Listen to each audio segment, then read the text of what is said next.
today's mindful moment, packed with insights but designed to fit into your busy life. One deep dive at a time. What if, like, the way we think of it as like normal is actually just a really limited version of reality? Like we're all kind of missing out on like a whole bunch of details and insights because our brains are filtering things out. That's a really interesting thought, and it's actually something we're going to explore today as we take a deep dive into this awesome book called The Curious Incident of the Dog in the Nighttime. Oh, yeah, I've heard of that. By Mark Haddon. This book, it really challenges how we think about things like perception and logic, Right. and what it actually means to connect with other people. Yeah, for sure. And what makes this deep dive, I think, extra special is that we're experiencing this story through Christopher's eyes, who's the main character, and he has autism. Absolutely. So get ready to have your perspective totally flipped as we uncover the amazing ways that Christopher's mind works. Yeah, right from the beginning, you realize that Christopher, he doesn't experience the world the same way most people do. Yeah. Like he struggles with, understanding social cues. Okay. Especially things like facial expressions. Yeah. Like he actually uses drawings of faces to represent different emotions because he finds them so difficult to interpret in real life. Oh, wow. That's that's super insightful. Yeah. He even mentions in the book like how he feels awkward using them because people would stare at him. Right. But it just shows you how much effort he has to put into understanding something that comes naturally to so many of us. It really does. It's incredible. It speaks to his determination to really decode the world, even though it can feel really overwhelming and unpredictable to him. Yeah, cool. And this need to rely on logic and patterns. It also kind of extends to his reading preferences, too. Oh, really? He is much more into factual books about science and math. Got it. Subjects with, like, clear rules and answers. Right. Than proper novels. Interesting. Which he just finds confusing and illogical. So it's like he's saying, just give me the facts, not the fluff. Yeah, exactly. Which makes his decision to write his own story even more interesting. Exactly. And the story kicks off with a classic murder mystery setup. Okay. Christopher finds his neighbor's dog, Wellington, dead. Oh, no. And he is determined to find out who did it. Of course, though, Christopher's approach to solving this mystery is anything but typical. It's like so methodical and focused on these tiny details that most people wouldn't even notice. Yeah, his observational skills are they're amazing. Yeah. Like when he's talking to the police, he's fixated on these tiny things. Okay. Like a hole in the policewoman's tights. Wow. Or a leaf that's stuck to the policeman's shoe. It's like his brain is this high-powered microscope, just like, zooming in on these seemingly insignificant details, while the bigger picture might be harder for him to grasp at first. Yeah, and this attention to detail, it's really key to how he makes sense of the world. Okay. Like he's always searching for patterns in logic, trying to find the underlying code of human behavior. Which, as we know, is not always so easy to crack. Right. And speaking of codes, Christopher's fascination with prime numbers offers a really interesting look into how he thinks. It does? He actually compares them to life, saying that they both have these logical rules, but ultimately their patterns are impossible to fully comprehend. It's such it's a beautiful analogy that really shows his appreciation for both order and mystery. For sure. And this fascination with patterns and logic extends to complex scientific concepts too. It does, yeah. There's this part in the book where he gives this like incredibly clear explanation of why we see the Milky Way as this like stripe of stars across the sky. It's incredible. It's a moment that really showcases his unique way of thinking. Yeah. He breaks down these complex ideas into these like really digestible pieces using logic and reasoning. Yeah, absolutely. And suddenly something as abstract as the Milky Way becomes understandable. And then this ability to grasp these complex scientific concepts is shown again when he talks about the Big Bang and the eventual collapse of the universe. Wow. He uses such vivid imagery describing, a sky that's just filled with the blazing light of billions and billions of stars. It's so cool how he like seamlessly blends scientific understanding with poetic language. I know. It really challenges that stereotypical view of people with autism as being just like logic-driven Yeah, and like devoid of emotion or creativity. for sure. And this is just the beginning of our deep dive. As Yeah. Christopher's investigation unfolds, we're going to uncover even more about his inner world. Right. And how his unique perspective shapes his interactions and understanding of the world. Exactly. As Christopher's investigation goes on, we start seeing his like strong sense of morality and his like very black and white view of honesty. I could say. Like he even makes a distinction between like outright lies Right. and what he calls white lies. Oh, white lies. Which is where you leave out part of the truth. Okay, I see. So like he gets in trouble with his dad for telling a white lie. Right. Even though he really believes he didn't lie. Yeah. This rigidity kind of shows the challenges Christopher faces when he has to deal with the nuances of social interaction. For sure. Where the truth isn't always so straightforward. Exactly. Like he struggles to grasp the idea that sometimes people will bend the truth a little bit. Right. To protect someone's feelings or avoid conflict. Right. Even if they have good intentions. And that unwavering honesty becomes a big point of contention with his father, who, as it turns out, is keeping some secrets of his own. Exactly. Christopher's determination to uncover the truth about Wellington's death Yeah. leads him to some shocking discoveries Oh, yeah. about his family, including letters from his mother, who he thought was dead.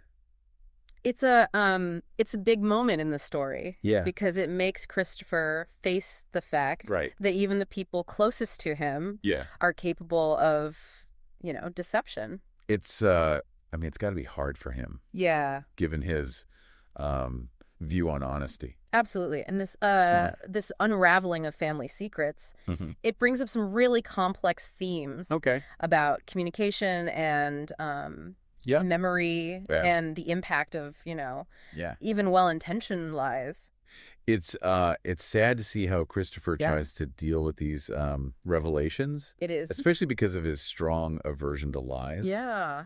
It makes you think about the different ways people cope with emotional upheaval. It does. And how our individual wiring, I guess you could say, shapes our responses to these things. Absolutely. And speaking of individual wiring, Christopher's sensory experiences add another layer of complexity to his story. Okay. He's like incredibly sensitive to certain colors. Oh, really? Like what? Like yellow and brown especially. Interesting. And he has this intense love for routine and timetables. It's interesting how he categorizes days as like good days and black days based on things like the number of yellow cars he sees. It shows how deeply sensory input affects his emotional state and how he tries to control his environment to manage those experiences. It shows how important it is to understand and accommodate different sensory needs. For sure. What might seem really small or insignificant to one person can be super overwhelming or distressing to another. And it's not just about colors. No. Christopher's fascination with timetables shows his need for structure and predictability. Right. In a world that often feels chaotic. It does. He even compares time to a mystery.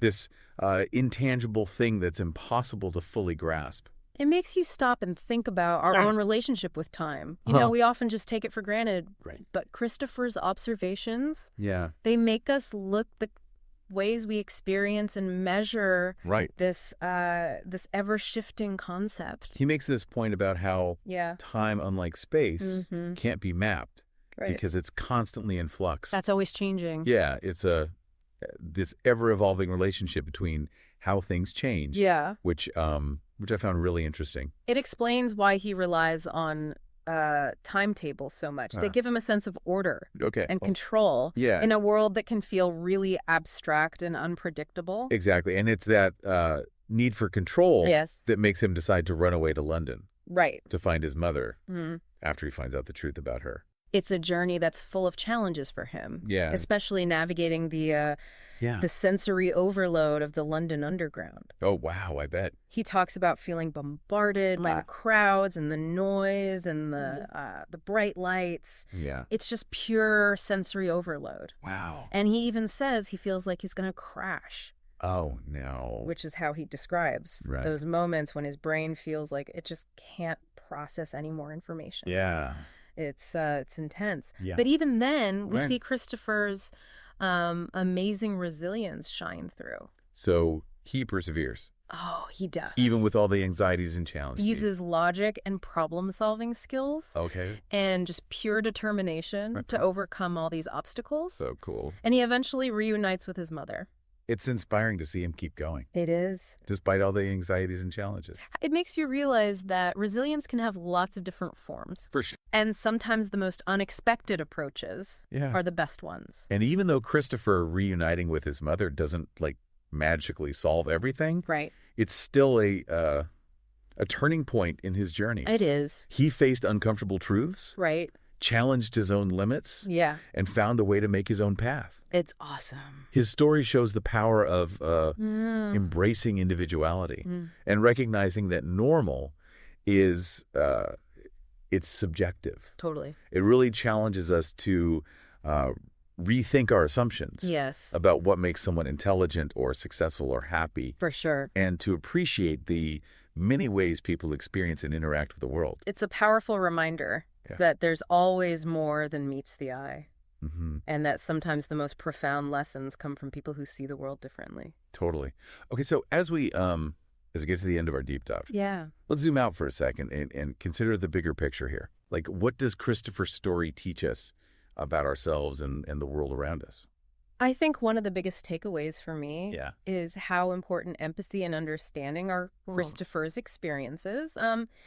They give us a look into the world of someone with autism. For sure. But they also remind us that everyone sees and processes the world differently. It's like it's a wake-up call to challenge those ideas about what's normal. Exactly. We all kind of navigate life in our own little bubbles, you know, and often forget that other people's realities might be totally different. And it's not just about tolerating those differences.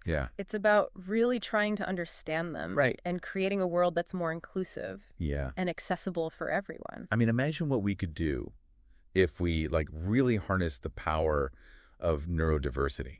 You know, like actually valuing those different ways of thinking. Absolutely. And problem solving. It's like tapping into this this well of untapped potential.